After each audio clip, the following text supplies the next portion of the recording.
Hi everyone, welcome back to Long Game Hero Every podcast. My name is Declan and this is Silvan, and today we are joined by a very special guest. This is author and writer Scarlett Drake, and some of you may be familiar with some of her works, particularly Oleander and Limerence. Scarlett, thank you so much for joining us. You're welcome. Happy to be here. Scared, but happy. To be fair, I did once say to Scarlett that she scares me because her writing last time gave me like an existential crisis. But keeping that in mind, we're going to ask Scarlett some questions about her books and how she's getting on as a writer in romance. And hopefully we'll get some information out of her about what she might be doing next as well coming up. So Oleander, for those that aren't familiar, is a retelling of The Great Expectations, but done through a bit of a contemporary lens. So it starts off with two characters, Cas and Jude. Jude is this kid. He's living with his sister. He's lost his parents at a young age, and he is now living with his sister and his sort of uncle-in-law, you could say. They're working for this very strange, eclectic, rich family, and this strange man who's currently also looking after his nephew, Cat.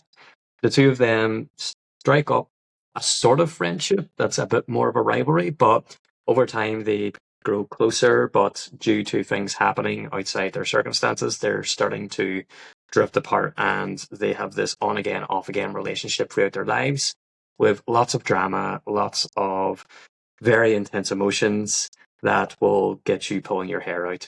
But you just need to read the rest of it now to see how it ends. Scarlett, I'm going to start first with just your general reception that you've had with your books. I find that a lot of romance writers, whenever they first start out, they kind of struggle to hit that in between, what they want to write and good critical reception. I feel like you're kind of hitting the nail on the head at the moment. So you've had a lot of really positive feedback. What's that been like after you've sort of released the books and you're getting all this back? Very overwhelming. I'll take your word for it if you say I'm in that sweet spot. It does feel like over the last year it's felt quite intense, but obviously I've been building up a bit of a back catalogue over the last 3 years. I think Hamartia came out in 23. Was it 23? Why can't I remember? Yeah, I think it was 23, which I wrote during COVID. That came out and it did fairly well. Like it did probably better. I also wrote to like a duology prior to that, which didn't do as well. Not in the queer romance genre, just in contemporary romance. Hamartia came out and it got a really good reception, I think. And then Oleander came out, and I think that might have just been the sort of tipping point where like I think maybe people were expecting me to be this kind of writer, and then Oleander came out and it was completely different from this other book that I'd just written. So I guess people were kind of like, oh, who's this? Where's she come from and what has she done? So like, certainly over the last 2 years, I've now got 4 books out. Well, 6 if we count the other 2. But I think having a back catalogue obviously just gives you a bit more. There's just more for people to talk about. There's more books for people to read. And I think there's something for everyone in those 4 books. Like that, like someone who might like. There's a lot of my readers who read who then were like, Oleander's not for me. So I think there's a good mix. So yeah, I would say is I wrote on Wattpad for about 12, 13 years to like to barely no one. Like I was just on there writing, kind of churning chapters out week by week by week to not really many readers and just kind of slogging away at it. So writing is this sort of success, or certainly having people come to me and tell me that they'll read my work, that they love my work. That's brand new. So yeah, it's a bit overwhelming, still a bit surreal. Like I still get my mum asking me like, why can't I get your book in Asda? So it's like trying to explain to like my mum how like all like the Kindle works and how like KDP works. And so as soon as my books get on an Asda shelf, I think at home it'll feel like I'm an actual. Yeah. So I still feel a bit like, yeah, like when I'm with my family, it's like, I don't think they really understand, but like, yeah, it's weird. It's weird because it doesn't feel quite real. And then I was in Toronto last year for a book convention, my first ever book convention, and Rachel Reid was there actually. Wow. And there was like this massive queue who I thought it was for Rachel, and they were like, no, that's for you. Like, it was this massive queue of people like out the door, and I was just like, so someone told me, I don't know if that's true because I was an anxious mess and I barely remember anything from that day, but someone told me and Rachel had the longest queues that day. Wow. So I think at that moment I was like, wait a minute here, this is actually something. So yeah, very overwhelming, doesn't feel real. I'm still convinced like my next book is going to flop and then it'll all be over. But I'm writing it at the moment, scaling books to grammars and just like, yeah, having fun. So the pressure is on from the family to be on that Asda shelf then. That's it. Yeah. Yeah. I've not made it until I'm on the Asda shelf. Tesco might do as well. I don't know. But yeah. For anyone who's not aware, Asda like our supermarkets in the UK, like it's kind of, yeah. If you're on the Asda shelf, you're usually one with the people. So yeah. Yeah. Mm-hmm. And obviously, you mentioned Wattpad there. Is that sort of your background in writing? Is that where? Yeah. Is that so did you have any like formal writing or anything? Like, did you go to school for it or university for it? No, not for writing. I wanted to be a nurse originally, and I did like a year of that, and then realized, yeah, this isn't for me. Like, then I kind of tried to find what I wanted. Like, never really had any sort of idea. Did social science. Like, I actually have a day job where I work in housing for a housing charity. So writing always just was like a hobby. So I did it on Wattpad for like, had this, like wrote when I was a kid, wrote with friends, like, but never like from a working class background in Glasgow or whatever, you never really think, yeah, I'm gonna be able to be a writer one day. Like it just didn't not feel like that was something that was even possible or like a real thing that a person could do. So it was mainly like fan fiction, and I'm thinking now because I think something like my first fan fiction that I wrote with my friend when I was 14. I don't want you to get too excited because I don't have this anymore and I cannot get it to you. But it was a Peter Andre fan fiction, and it had demons in it. So I know, it was like Peter Andre, Demon Hunter. It was incredible. I feel like that would be so popular right now. I don't think you understand that. That's like a lot. I know. I think about it like every other day. I'm like, how would I get that back? It's just in here. So yeah, that was my first memory of actually writing something. And then didn't do it again for many, many years. And then just sat down and like, it was around about the time when 50 Shades of Grey was like super popular. And I remember reading that book and being like, I could absolutely do this. Like I could write that. Like I could absolutely write something. And I think it probably happened to a lot of people around about that time, actually. And I started writing it. Didn't know anything about Wattpad, actually. Just kind of came across it by accident, I think. And then I was like, oh, this is a place that I could post my work and just see what happens. And then I kind of got stuck in a rut for about 10, 15 years over there. Because it's free, like they don't pay their creators over there. And so you were just really just writing for fun. And that's why a lot of it is mainly fan fiction. There's a lot of real talented writers over there.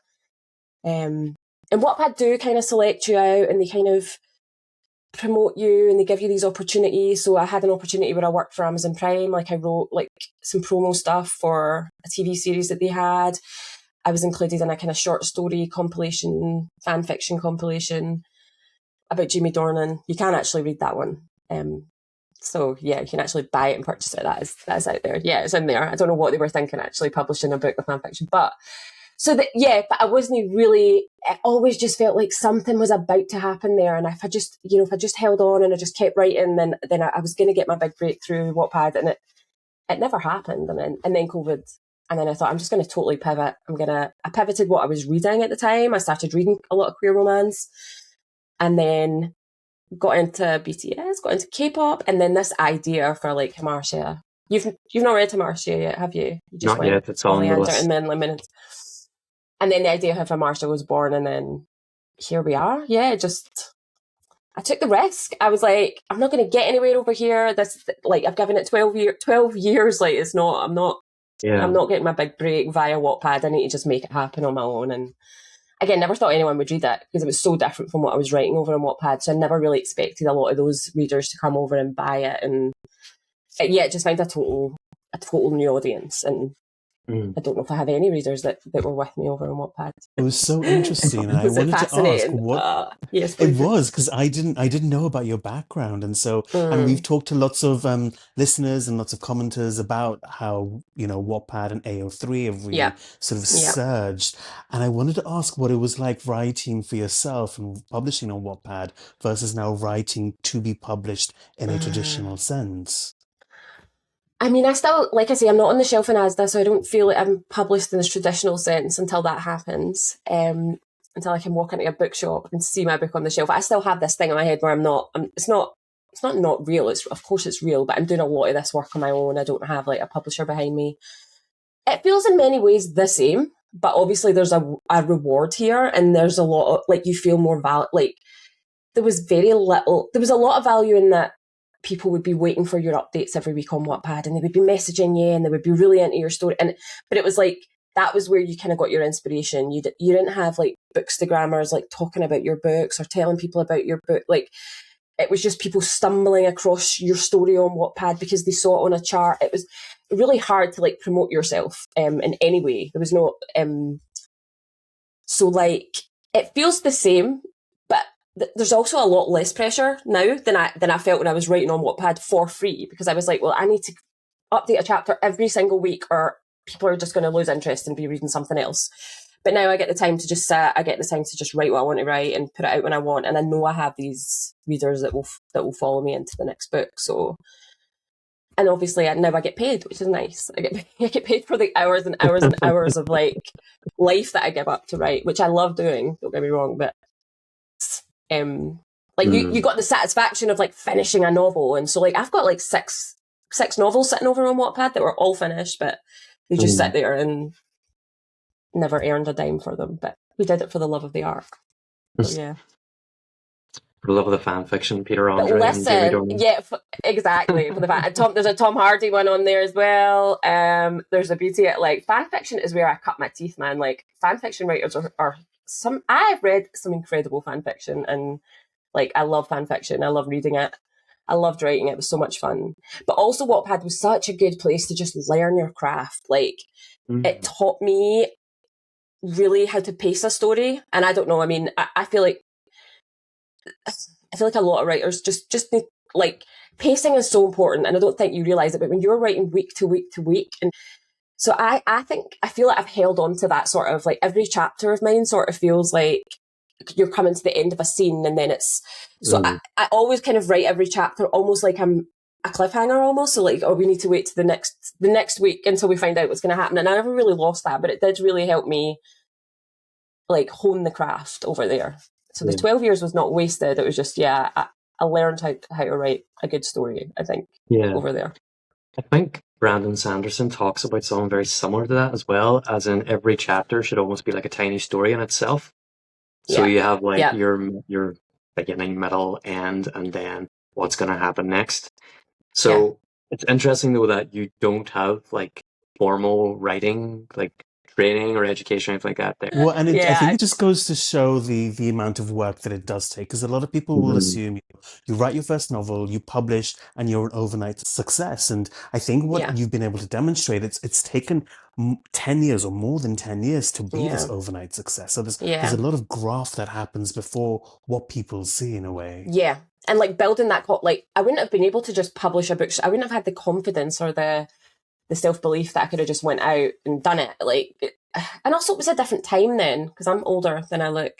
So like, I don't remember like Amazon, like self-publishing being like a massive thing. Like, it seemed to like really take off in the last like 10 years or whatever. So when I was writing over in Wattpad, that seemed to be like, it was AO3 or you were getting a traditional publishing deal. There was no kind of, or certainly not to my knowledge, there was no in between where you could go self-publish your own book. And that, I think that's changed a lot of people's lives, because I've never been offered a traditional publishing deal, and I don't see it ever happening.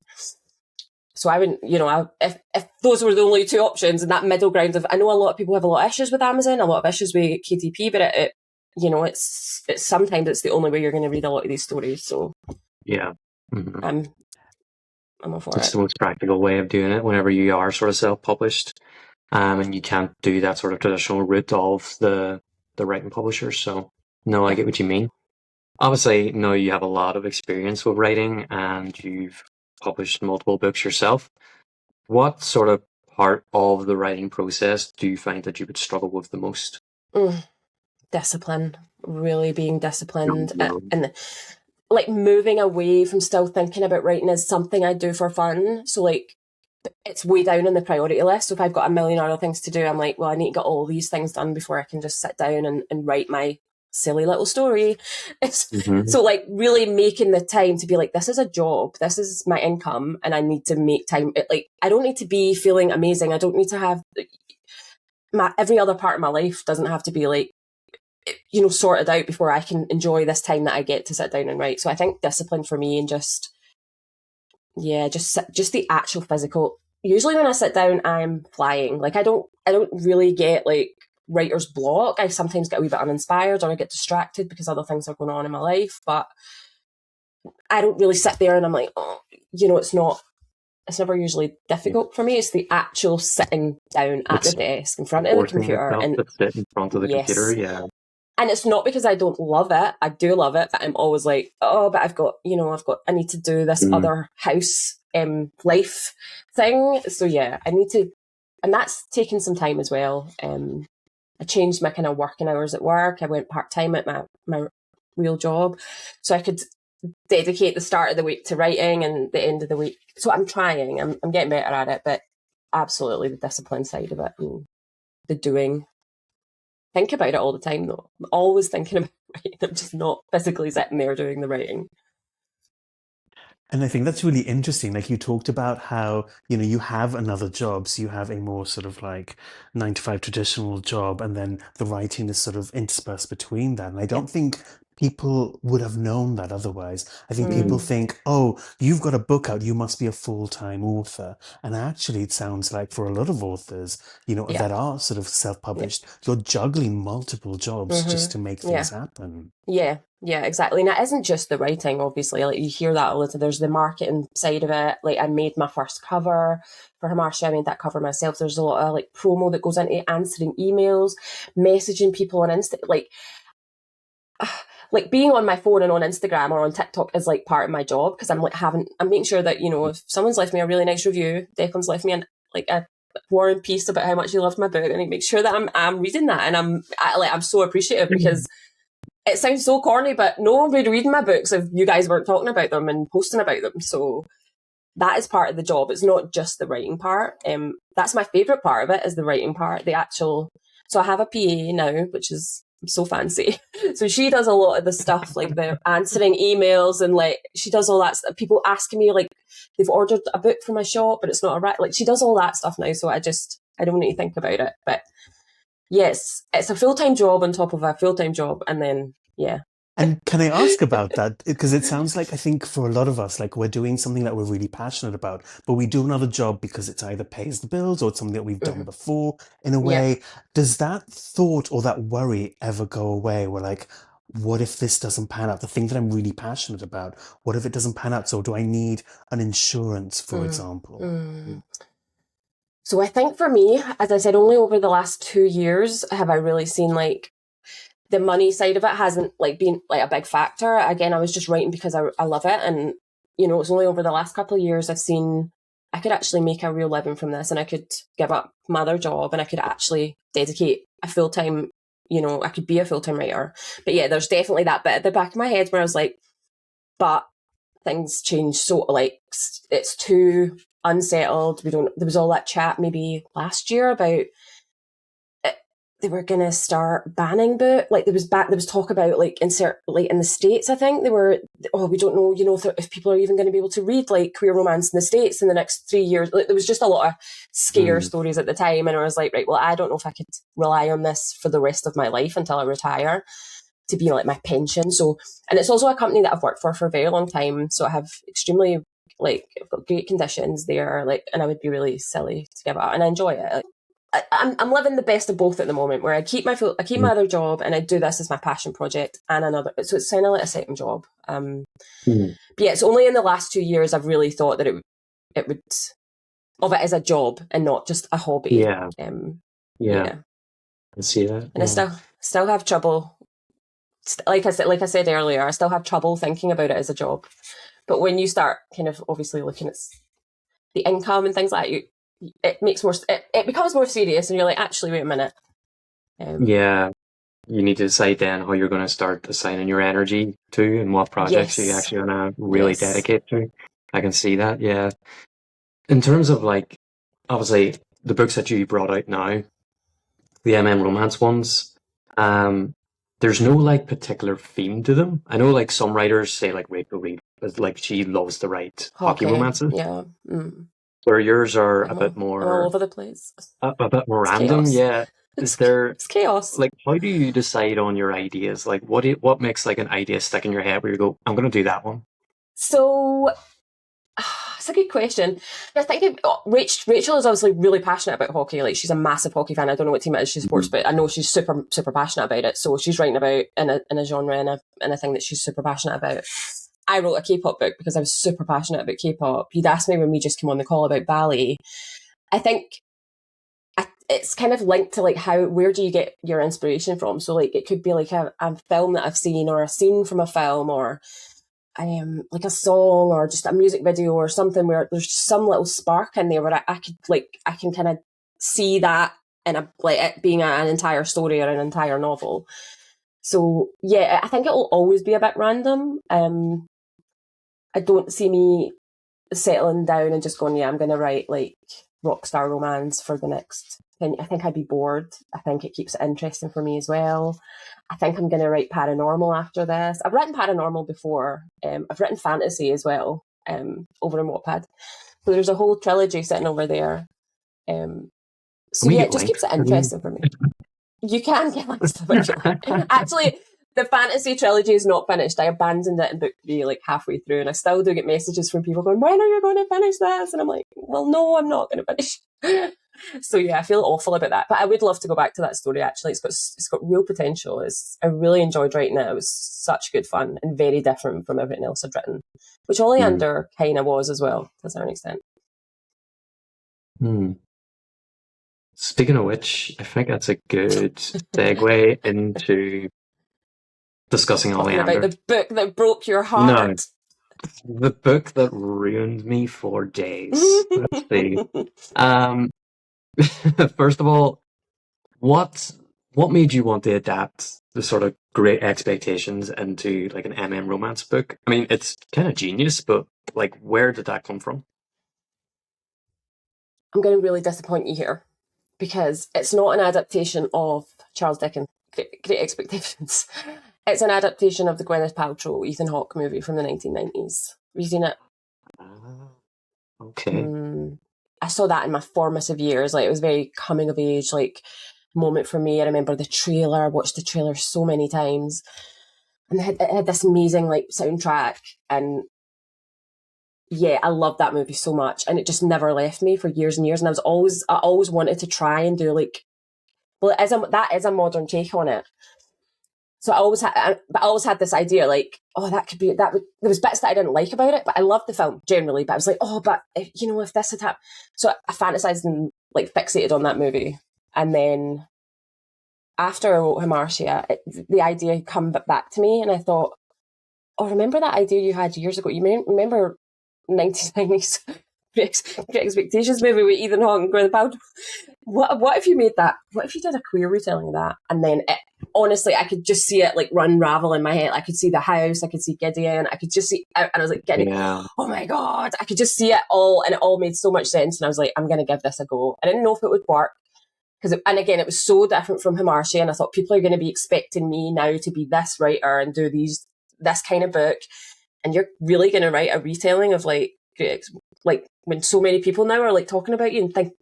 So it was a risk, but I could not stop thinking about it. And so, yeah, that's how it came about. It was like a teenage fixation, and then it just came back to me, and I thought, let's do this. Let's try this.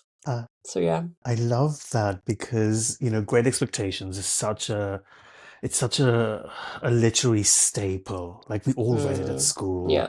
And then I agree, that movie with Gwyneth Paltrow was just so good. Yeah, so dramatic, so 90s. It was just, it's so camp now. When you like, like you need to go back and watch the trailer now, because you can't even get it in like HD. Like it's just really bloody and like 90s-esque and just everything about it. And the song is still amazing. But yeah, so that's really what it's based on. So I'm sorry to disappoint all the lit heads out there that feel like, no, an adaptation of an adaptation. Not the woman I thought she was. Yeah, exactly. Everyone's but I did there reading back. Charles Dickens. Yeah, no. Should I go back and read the book? Should I? Because I got so many people being like, "Should I read the?" I was like, "Should I read the book?" And I'm like, "Well, no. You could just watch this movie. It'll be a lot." But I did refer back more to, because I read it years ago, like you say, I read it when I was still at school. But when I was writing Oleander, I did refer back to like certain plot points and certain like themes, and like I looked at a lot of the study guides and just lines from it. So I didn't watch the movie because I thought I remembered it. I remembered every scene anyway, so I didn't have to. But yeah, I referred more to the book when I was writing it. But yeah, that was really the inspiration was the movie. And that's what you can really see. Whilst it's not a direct adaptation from Charles Dickens' book, you can see the themes that are so present in your writing. And I think that's what people will really take away from that, especially after now we're giving everyone homework to watch the movie. So that's great. And those themes Declan, really translate across. You're being very quiet. You're too young, aren't you? Is that what it is? You haven't seen it, have you? You don't know what we're talking about. I've not seen it. No, I've not seen it. Okay. I mean, I did have two sisters growing up. I probably did watch it by proxy, by accident at one point, but no, I've never watched it myself. There you but go. now I have You're homework gonna to hate do, it. so there you go. Also, I did notice as I was reading Oleander, you make a lot of like references to like gothic sort of themes, and you get that sort of vibe, especially when you're talking about the mansion and the way in which they live, and a lot of the prose as well. You get that sort of vibe that you would when you're reading a book like that. Are you like, was like the gothic song that inspired you at all whenever you were writing this, or is it just song that just sort of came out of nowhere? I wouldn't say it came out of nowhere. I don't tend to like go towards like, I'm not obsessed or like love gothic literature per se. Even though I'm writing a Dracula retelling next, but no, I think it felt right for this book, and the setting of the mansion, like the gothic vibes, felt really kind of apt for that. And I guess, I mean, I read a lot of Southern Gothic stuff when I was younger, like Virginia Andrews. Like, she totally broke my brain a little bit. I read her far too young. I think there's a lot of women of a certain age who read Virginia Andrews when, like, they were 13, 14, and it's made them a little bit twisted. So there's a lot of, like, dark themes in that, and I definitely think I love the kind of melodrama of, like, the Gothic stuff. I love, sort of over the top. Like, Gideon is so over the top, like, it just felt right. It fit. Like, I couldn't have that sitting in limerence. Like, there could not be someone sitting in limerence talking the way Gideon talked, or like, you know, swanning about with a 3-piece suit on and stuff. So I think it fit. It also felt like I was paying homage to a little bit to the classic, because I was doing a retelling. I felt like it should try, and I don't want it to be too modern, you know, like 10 Things I Hate About You. I wasn't trying to do like, you know, a retelling of Shakespeare with the kids or whatever. So I wanted to keep it still had the right vibe. Yeah. Yeah, I think you do get that idea with the book, that there is that vibe. There's like an atmosphere to it, especially the scenes when they're still on the island. Yeah, 100%. And Gideon he does have that sort of mischievous, slightly mysterious, cunning villain thing you do get out of Gothic literature that I really liked. And he was an interesting individual. So that's one way. That's one word to describe him. The level of manipulation within it all, and he's the pettiness as well. I found with his character, like he would always find little digs to give out to people just for the sake of it. And I want to ask you about the title, because obviously Oleander it's for anyone that doesn't know, it's like a flower, but it's also like a poisonous flower. Now, we have a book club as well. We actually read the book together, so we did. And a lot of people brought up the Oleander title. They wanted to know what the significance of it was. My theory was that it's how Gideon viewed Cas, but I want to know what was your sort of intention with the name? I'm like, I don't, because I like the fact that you had your own interpretation of it. Because the title, yeah, I kind of don't want to ruin it. I feel like it can have it has so many. There's so many possibilities of what that title could mean. Like, there's obviously the connection to Luke and him being, he works with plants. He reared Jude from when he was little, and then Caspian also Gideon reared Caspian, like the way, like, different. So there was the grooming aspect as well. So, and then I just think there's the kind of obvious, it's the way Cas sees himself. Like, he sees himself as this poisonous thing and in Jude's life. And I guess that's why I don't like, I'm not going to say why he leaves, but I think it just worked really well. But I've tried to explain. I remember when I hadn't come up with the title, I knew that I was writing the retelling, and I was like, oh, right, what am I going to call this? And it was about halfway through, not even halfway through, three or four chapters in. And I find that I need to have a title quite early on, or it just doesn't take shape in my head. The book doesn't feel real until it has a title. So as soon as I decided that Luke was going to be a gardener, because I'm in the I don't want, again, no spoilers for the 1990s version, but he's a fisherman. The Luke character in that is a fisherman, and as soon as I decided, so I obviously needed to get them to Gideon and Cas, like, how are their lives gonna cross? And as soon as I decided Luke was going to be a gardener, Luke Green, bit on the nose, but as soon as I decided he was going to be a gardener, I knew that the title had to have some kind of horticultural connection. And then I was Googling, obviously, like poisonous plants and stuff, and I just thought that there was just something really gorgeous about the word Oleander as well. And, I love a one-word title. A one-word title kind of gal. It just felt so strong. And then that sort of informed a lot of the stuff around the poison, like so, but yes, absolutely what you said, but also totally take your own interpretation of what it means. But like I say, I was explaining the title to my partner, and he was like, so, right, okay, so why Oleander? And I was like, well, it's so obvious. Like, it's really obvious, because Cas is this, he thinks of himself as poisonous, the gardening connection, and he's just looking at me like really blankly. And I went, no one's going to get this connection, Jesus. So that I went and wrote the scene literally where Jude goes to touch the plant, because I was like, they're not going to get that. Like, I'm going to have to put an actual Oleander scene in here, so it clicks. Or so I don't know. I think there's probably 100 ways to take it and make it, and none of them are wrong, by the way. Because I went full English teacher on it. I had like You've probably a better idea than me. Thinking about it. It was. Oh no, and I've ruined it. There was no. It's actually very in line with what I thought it was. Mostly because the way that Gideon reacts when he enters the greenhouse after, Jude may or may not have touched it, and he says like, "Oh, it's something that my sister must have left behind. She had a thing for leaving dangerous things about her," something along those lines. I was like, "Oh, really?" To Cas, he's talking about Caspian. Yeah. Like this dangerous thing that you've left in your home. In your house. So, that you're gonna have exactly. That you're gonna have to care for. Yeah. I think that works too. I think that works wonderful. And I had a whole idea of Cas's mum and Gideon's relationship at that point as well, like what I thought that relationship was like.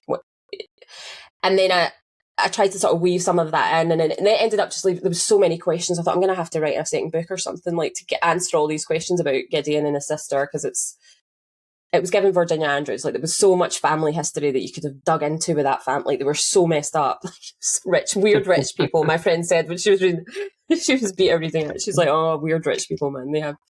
They're so weird." But yeah. But we're intrigued, and I think we're intrigued by weird rich people, aren't we? Like, yes. And I think similarly with the title, as a new reader, like, I'm looking at the title, and it's not an obvious, like, this is what you're going to get. It invites this air of mystery and intrigue, and that's what I really liked about the title, because you could pick it up from a shelf and not know exactly what it's going to be like. What am I getting from this? But But also, really, it's just such an evocative word. Like, it's just such a lovely word. There's some words in the English language that are just, for me anyway, that just sing, and that's one of them. And it just fits so many different aspects of that book. It was perfect. It was a perfect title, if I do say so myself. I suppose generational trauma doesn't roll off the tongue as easily, or doesn't look. No, that's a sequel. No, the prequel. That's the prequel I'm writing right now. So we're getting a commitment to the sequel with the mother. Ask why specifically a retelling of the story? Was there something that inspired you behind that? I think now that's just the writer. That's just what I'm writing these days. Like, I just enjoy the genre so much. There's so much to discover in it. There's so many stories that have been told already, but not from that perspective. And I just knew that it could just have there was just going to be another layer. There could be so many different layers on top of the rich poor thing. If I was writing in the queer genre anyway, that's what I was enjoying, and that's what I was reading and writing. So it just made so much sense. And like I say, it unraveled in my head really easily. I could see Jude, I could see Cas, and yet never, apart from when I was at 12, writing my Peter Andre fanfic, it was all like I never imagined it any other way, like with a girl, with a girl, with an Estella. And also I liked the idea of it being different again. It wasn't just a retelling, it was also a flip of it. It wasn't just Estella and Pep again. It was, it was something new and refreshing.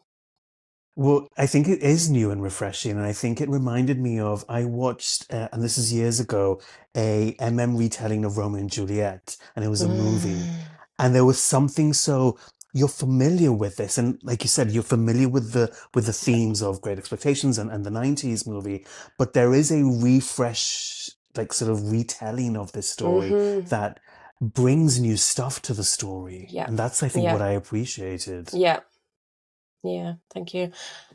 Yeah, it just worked. Like, it just felt like it worked. Like, Jude's discovering himself, he's discovering his sexuality, there's loads of things that's happening to Jude at that time, and that just added another bit of torture on old Jude. Something else for him to be sad and confused about. But I do think you're right. It does add like further depth to what's going on and complexity to what's happening, especially between him and Cas. And especially in relation to Cas and the way that he's groomed in the book. And like there's a lot to be said as well about the way that they're talked about, like him and the way that Cas and Gideon are talked about by sort of like the locals. Like there's like a slightly homophobic undertone to the way that they're discussed. And I think it also adds to that sort of otherness of them and the way that they're viewed by people. So I thought it was a clever thing to be able to build upon as well. And yeah, I did like the choice. Thank you. But some people were torn about the end of this book, which does not surprise me at all, because there is obviously Cas and Jude put each other through hell throughout this book. Much of it is at the manipulation of Gideon, but there is that element of like, can these two like still make this work? Were you surprised to find that some people were like, no, I can't see them together anymore, or that no, it does kind of work and they have someone they can chase after? What was your sort of? I don't think I was surprised. I think I expected people would hate Cas and would hate Cas for like 80-90% of the book. And when I introduced the other possible suitors for Jude, I made sure that they were decent and lovely people, because I needed that. I needed it to look like Cas is the worst of people and these two are like the nicest guys ever. So I needed there to be that kind of, what could Jude's life look like if he just chose one of these guys? Like he would be in such a better place. So no, I don't think I was surprised that people didn't want them to be together. And I think I was surprised like you can come away from that book and be like, I don't think they're going to work out as a couple. Like there's too much has happened. They're going to break up in a couple of years. Like that's not going to work. There's just too much history and stuff there. But I think what I was surprised, and that's fair and valid. I think what I was surprised about though was just some of the lack of empathy for Cass towards the end. Like some of the I don't read a lot of reviews, but just sometimes you're in comments, like your video, like you'll see people making comment, oh, he never deserved him, or he deserved what he got. That sort of stuff like really shocked me. I was like, this is a kid. He was groomed by his uncle, and then he was like, he was 15, like he was 16 when he made these choices based on the situation that he would like. That was wild to me at the end, that people still had no empathy for him after knowing what he'd gone through and knowing like he'd made this effort to change. I don't know, that surprised me. That really scared me actually. Like, who are you people that you don't have empathy for this guy? But they were always going to end up together. For me, it was always going to be them at the end. So no, I think the answer to my question is no. I'm not surprised that people were torn, and a lot of people wanted them to see him with Nathan, and I think that's why I threw in like Nathan's happy. Nathan's not like off, mourning Jude or mourning that relationship, and I think everyone got the ending that they deserved. And I think it's more of a story about they went off and they changed and then they came back together, because Cass is so right. They could not have been together at that point when they were kids. Like, it wouldn't have worked, because Cass was a totally different person. Yeah. I feel like I've said too much, and I'm going to ruin this book for you now. Not at all. I overstay. I think it's really interesting Overshooting. because as an author, what's it like for you? Because you spent so much time writing this book, and then you release it onto the world, and everyone has their own interpretation on it. And especially they have their own interpretation on these characters that you write. How do you feel as an author when people either misinterpret a character or, take it in a different way than you sort of imagined, like, and they almost have this relationship with a character that you don't have? What's that like for you? I think I probably blame myself. I'm kind of like with these people that don't forgive Cass by the end and still think he's the devil's spawn or whatever. I think, oh, maybe I didn't do enough good job at the end of like demonstrating that he deserved this love, or maybe I should have written him differently towards the end. Or I had a lot of people saying, oh, he didn't grovel as much. I'm like, this guy has been through hell. Like, is he going to come and grovel? Like, what do you know that like everything you know about Cass, he's not going to grovel. So I think some of it's maybe on me, but I also think just people interpret art in different ways, and that's totally that's how art works. Like, as soon as it's out there, you can interpret the title how you want. It doesn't really belong to me anymore. The characters will always belong to me, but yeah, how you read the book and interpret the book, or what you get out of it, that's on you. I might not agree with your interpretation, but I'm not going to get angry about it. I think I mentioned as well towards the end of my original review of the book that I know some people are not going to, they're going to have a different read of the ending to what maybe I might have read. But that's because people are coming from different backgrounds, different experiences, sometimes different traumas, where they will relate too strongly to a character, or they'll see too much of a character in someone they know or someone in their life, and that colors their view of it. Which I think with characters like Cass and Jude, who are like quite deeply flawed people and who do make really big mistakes, there is like some people have a very emotional reaction to it and a very strong reaction to it, which is fair, but it's just, that's where I think you get so much a variety of opinions, which is great, because the more you're able to take in and sort of hear, and that's a wealth of experience that you're learning from people. That's all sort of a better way of understanding. So yeah, it didn't surprise me at all. No. That people were going to be like that, but I do think it's just because there's such a variety of the human experience that some person can read something and take something completely different away from it than you might. So no, I wasn't surprised. Same. Yeah, same. I mean, I needed Cass to be awful, he was an awful, like, he was awful. Like, that was the idea of him in my, Estella is awful. She's not a good person. But there are reasons she's shaped by, you know, her environment, and Cas was also shaped by his environment, and he was awful at the start of the book and for a big portion of the book. But I think when we dip in, certainly in part 2, and we see the shifts in his personality and that lead us to the Cas that he is, I think, at the end.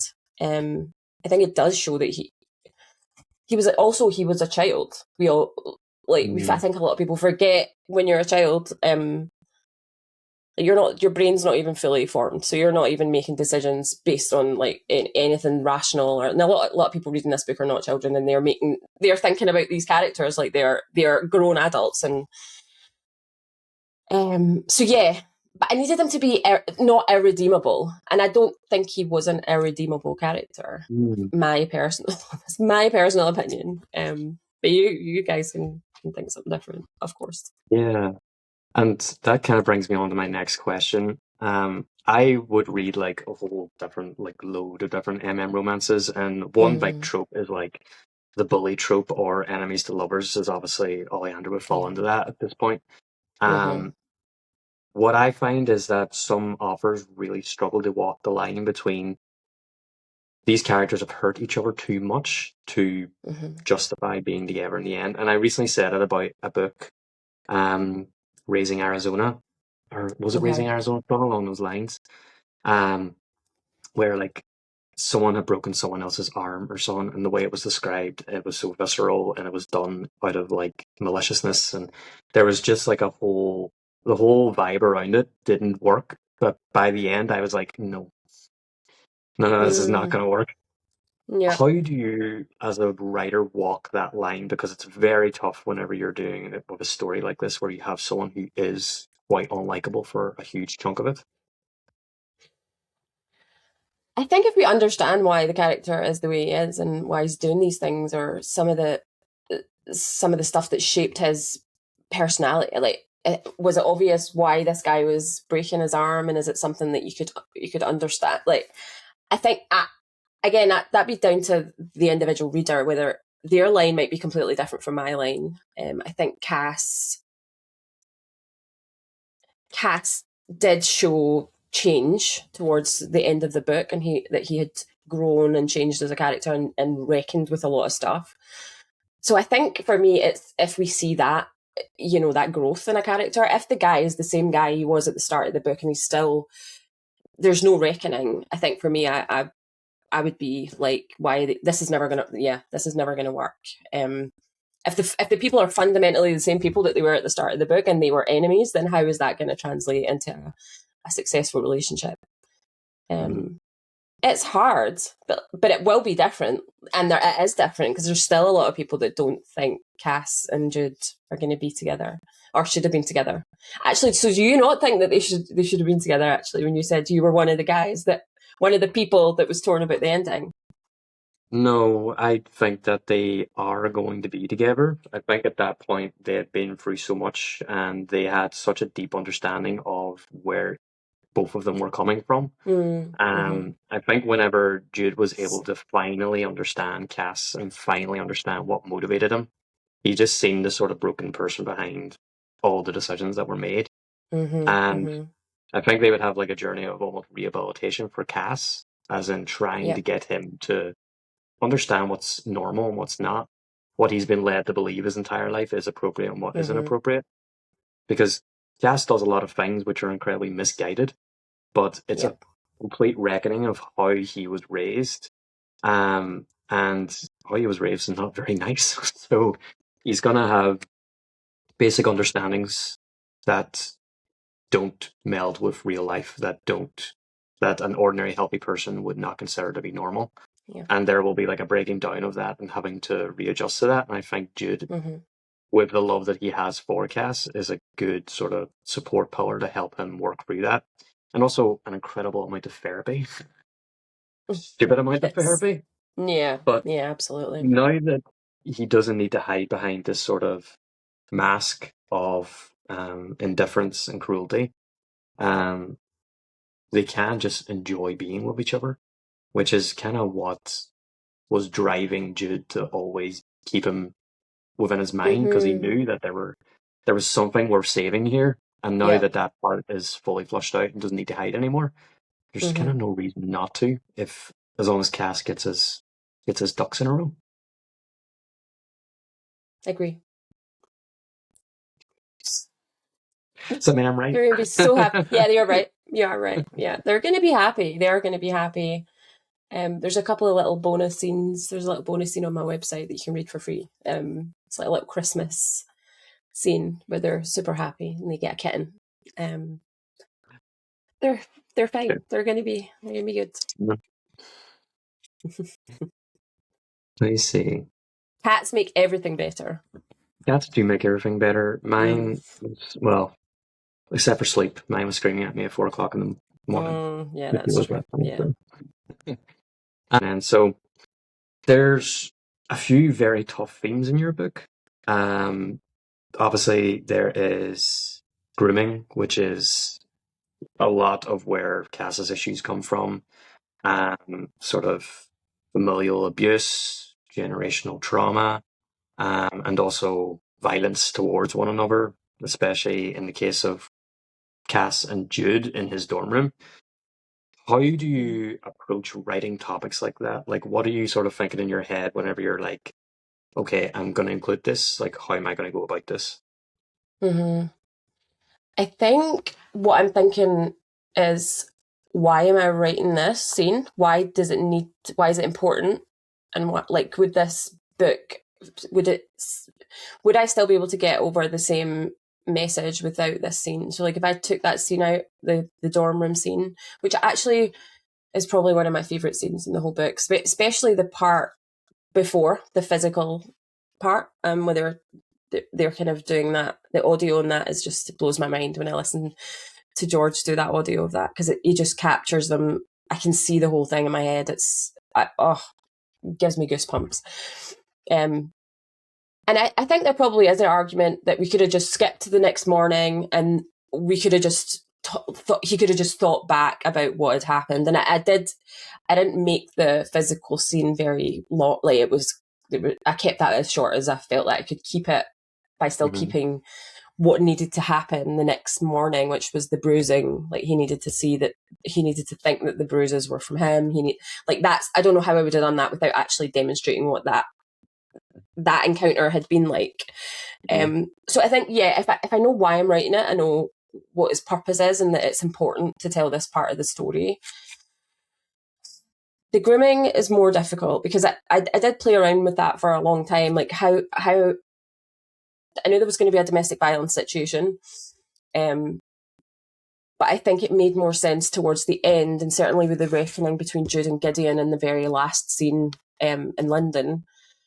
It just felt like it would have a bigger impact if we could see that Gideon had in some way made this happen. Like, that would have explained the hatred that he had for him at the start of the prologue, to just tie that back to, like, why did he hate him so much? Why?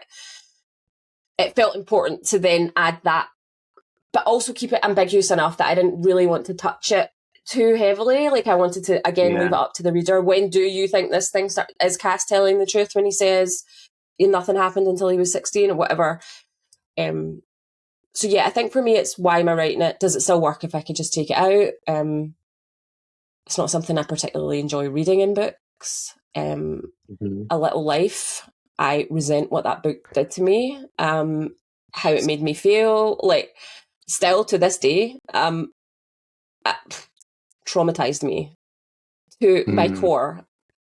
So not that should be a barometer of trauma in books, but I could not see any reason for a lot of what was in that book, and why it needed to be so graphic and so traumatic to the reader. I feel like that was, I have very strong feelings about that book. I can see you do as well, someone you're shaking your head there, like, I really enjoyed the book, and in a way, when you say the word Jude, I always go back to A Little Life in a way. Yeah. Because of what the character's name is. And I read that book whilst I was writing Oleander. Yes. It's too. So I was like maybe halfway through writing Oleander, I think, when I read A Little Life, and I was seriously thinking about changing Jude's name because I was so traumatized by that book. But in my head, he was Jude already, and I was like, I can't change his name. He would be a different guy. I have him in my head as Jude, but it crossed my mind because that book just I loved. I love her writing. She is a gorgeous writer. I love To Paradise so much. It was like one of my favorite reads last year. Gorgeous, right? I've read all her books, but that book just did something to me on a molecular level. I Stole had, something. I was the same. I had a really strong reaction to that book, and Yeah. again, the author, I acknowledge that I'm like she's very, very talented, very, very Yeah. talented, really good at evoking emotion. Yeah. Yeah, when I read that book, I was just so angry at the depiction of cruelty in it, Yeah. and Yeah. it was like As soon as you unnecessary to thought, take it to that level. Like, yes, there was. You can have what you. It just kept getting worse, and when you think it could not get any worse for this character, and I know, I thought hold about my that when beer. yeah, exactly. Like how do we make it even worse? And no, you thought that was no, we're doing, and the extent of detail, it was just I could not see any reason for the level of detail that was included in that. I got that he was. I actually saw the stage play as well, and that was, and it almost didn't go, but we had tickets, and just traumatized me so much. So Yeah. I hope that So answers your with question. I that, hope there's a question is answered in there somewhere. it said, yeah. So basically, if it's serving a purpose within the story, good, but we'll keep it not very graphic, more Yeah, suggestive, leave yeah, I it would up to say the reader to interpret. yes. Yeah. Yeah, Hmm. I Yeah, would I say can see so. that. It's funny, we have the exact same opinion of a Little Life. Yeah, I, I I remember standing at the sink. I'll never get this out of my head. Standing at the sink, washing dishes, and after reading like one, I can't remember which scene it was, and just bawling my eyes out, like actual, like grief, actual grief Yeah. from how traumatized and sad I was for this character. And I think we just obviously feel books very, very deeply. I had a friend who read it and did not cry and just thought, she was just like kind of bored or whatever. And I was just like, oh my God. What do you mean? So yeah. No, you might enjoy this question now because I'm going to ask you who your favorite character is in your own book, but also who's your favorite character that you wrote in the book, Can you or your guess favorite who's my favorite character character? to write Who do in you the book? think? Who do you think my favorite character is from Oleander? I would say Luke or Cass. It's going to be one of two. Mm. You're either going to be like, I really like writing the friendly, lovely guy that I just think is great, or I'm going to really love writing this really tragic character. I think that's what it is. Cass is my favorite character, because he's just so complex and so complicated, and he was so cutting and he was so smart. I hope he. But Gideon was probably my favorite character to write because I don't know anyone like Gideon or who speaks like Gideon or who breathes like Gideon. So every time I was writing him, it felt like I was like anything could happen. Like, what is this guy going to say or do next? He was just wild, like so much fun. Such a bizarre, such a fun character to write. And again, the way George captures him in the audio just blows my mind because it's exactly how I imagined him. So yeah, Cass, my favorite. Cass is the best, my favorite character that I've ever written from any book. I just love him so much, and I do love him. And I like Felix from Limerence as well. He's probably but you never asked about Limerence, but he's probably my second favorite character I've written.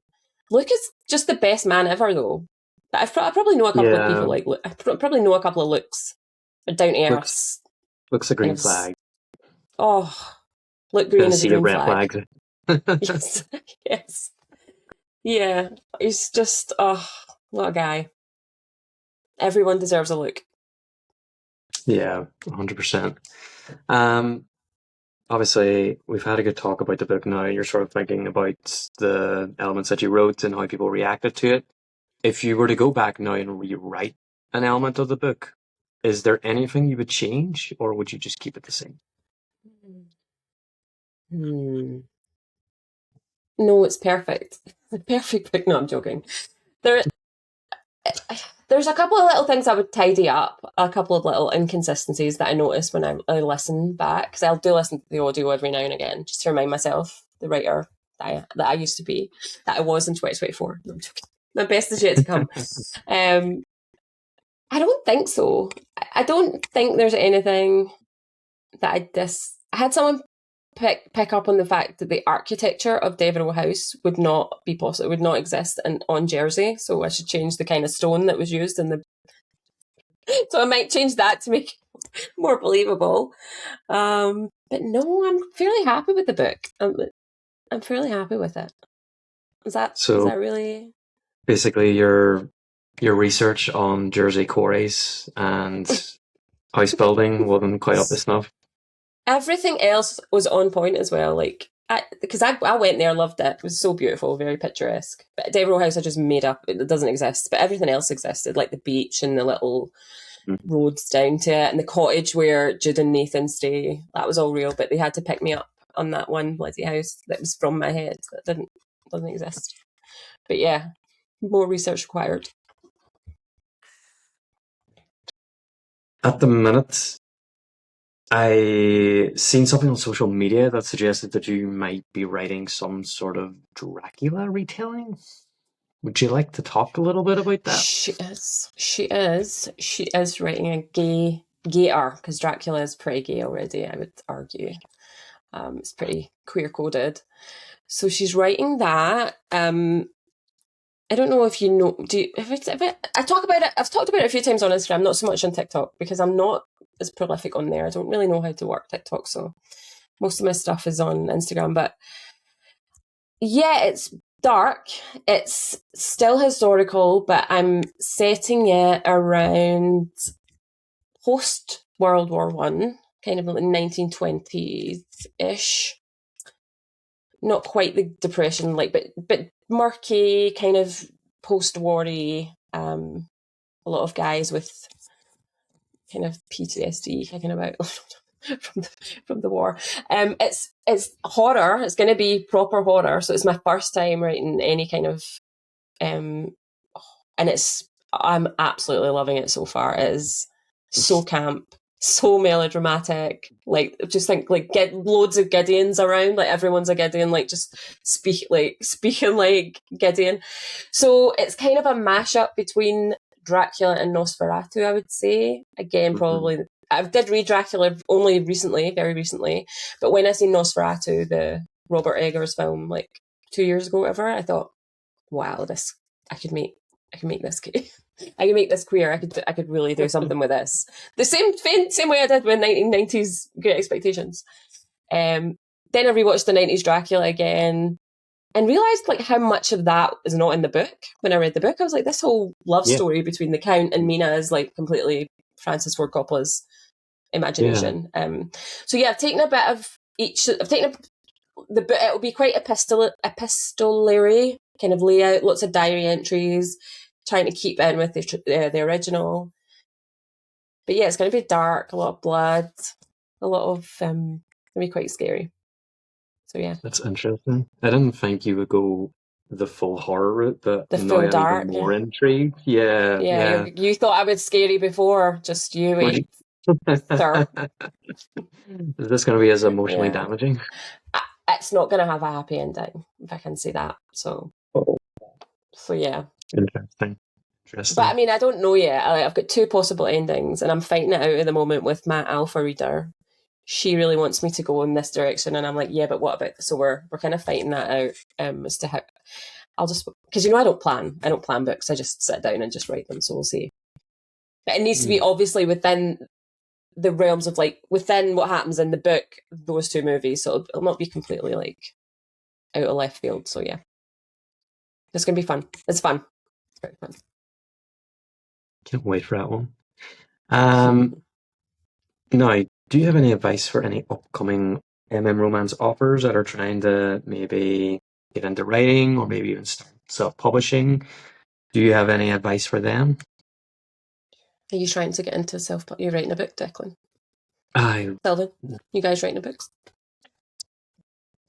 No, maybe one day. Maybe one day. Whenever I have like time.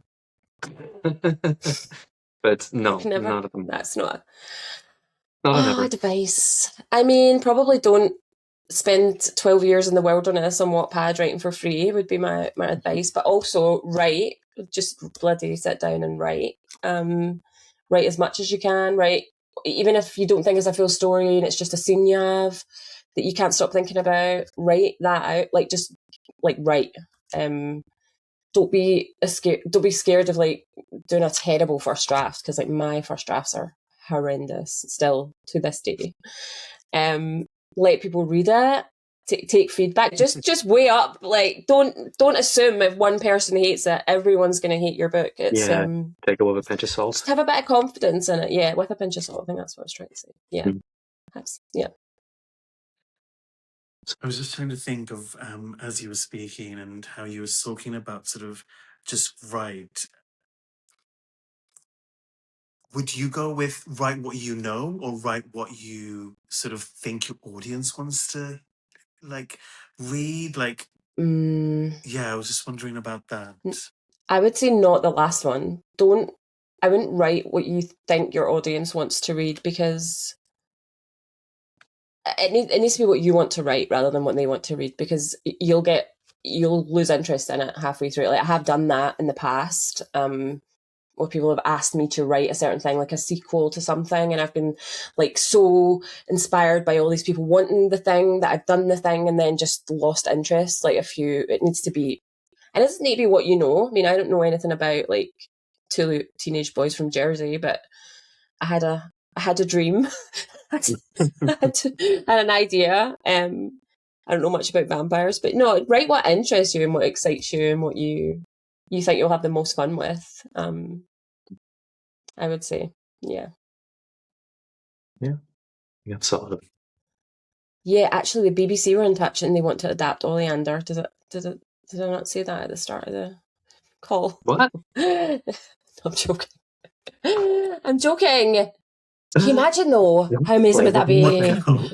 Oh, how amazing would that be? Netflix have been in touch. Oh, it would make such an amazing like BBC. It would be so Netflix money, Scarlett. You give up money. all your jobs.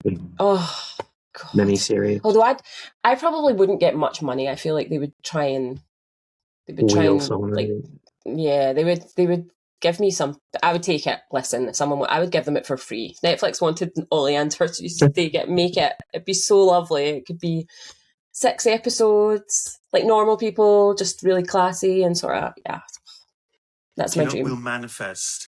If Please. Any execs from like Netflix or Prime or whatever other streaming service there is out there, pick up this book, because it is so beautifully written and it is so rich, and it's brought so much joy to the readers that have read it, but also a lot of angst reading it, and it's been such a pleasure to actually read. And so when you look at your work, do you imagine Oleander on the big screen, Scarlett? Yeah, big screen or small screen would be fine. I'd be happy with either. But I think, I do tend to visualize a lot of these scenes in my head when I'm writing them or before I'm writing them. So I have a very clear idea of what the rooms look like, or what they're wearing, just the way they're standing, the way the light is. So I think I watch so much, too many movies and TV for that not to like affect how I write, like very visually. And it always really helps me as well if I've got an image of the character as close as I can get to the character. So I spend hours like scrolling Pinterest trying to find just the right Cas or the right Jude for the inspiration. Yeah, for the inspiration. Yeah. I like that. It's a real interesting way of writing your book as well. I know some people like aren't very visual in the way that they write, and I can't imagine doing it any other way. If that makes sense. Like, if you're not perfectly picturing what's happening in your mind, you're not playing it out as it's happening. It's interesting to maybe I'll ask another author at a different point, like what way they do it, if they do it differently, how they sort of if it's a visual thing, imagine it then, if it's if it's like a visual thing. Yeah, no, that's an interesting one. I've definitely asked authors that I've chatted to, like, did you have an ideal person in mind for this character? And they'll be like, no, not really. And I'm just like, blown away by that, because I always have a really, really clear image of what they look like, or near as damn it to what they look like. Yeah. I've always wanted to ask an author this. What are you currently reading? Oh, good question. So right now on the side of my bed, I have a book called Ithaca by, is it Claire North? Because we were going to see the Odyssey, my partner picked this up for me. So it's really sort of Penelope's POV of the Odyssey. So like she was languishing at home while he was, trying to get home. So she's got all these suitors, and I don't know if you know the story. Did you? I don't know how much of the story you know. So that's what I'm reading right now, which is really good.